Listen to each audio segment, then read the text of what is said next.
Hi అందరికీ, middle class వంటలకు స్వాగతం. ఈరోజు సముద్రం చేపలు తెచ్చామండి. వీటిని మా ఊర్లో బడేబెట్లు అంటారు. మీ ఊరిలో వీటిని ఏమంటారు కామెంట్ చేయండి. చేపలను శుభ్రం చేసుకొని ఉప్పు, కారం, పసుపు, నూనె వేసుకొని పక్కన పెట్టుకోవాలి. స్టవ్ వెలిగించి కడాయిలో నూనె వేసుకోవాలి. నూనె కాగాక మెంతులు, పోపులు వేసుకోవాలి.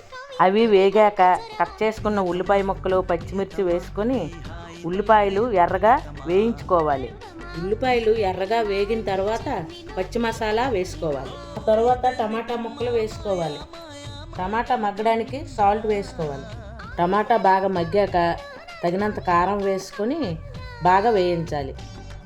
పక్కన పెట్టిన చేప ముక్కలను వేసుకోవాలి. మసాలా చేపలకు పట్టే వరకు కలుపుకోవాలి. ఇంతవరకు ఈ వీడియో చూశారంటే నా వంటలు మీకు నచ్చుతున్నాయని అనుకుంటున్నాను. ఇంకా సబ్స్క్రైబ్ చేయని వాళ్ళు ఉంటే ప్లీజ్ సబ్స్క్రైబ్ చేసుకోండి. మసాలా చేపలకి బాగా పట్టాక చింతరసాన్ని వేసుకొని చిన్న బెల్లం ముక్కను వేయాలి. తగినంత ఉప్పును వేసుకోవాలి. కాసేపు మూత పెట్టుకొని ఉడకనివ్వాలి. మూత తీసి కొత్తిమీర వేసుకుంటే ఎంతో రుచికరమైన చేపల పులుసు తయారైనట్టే.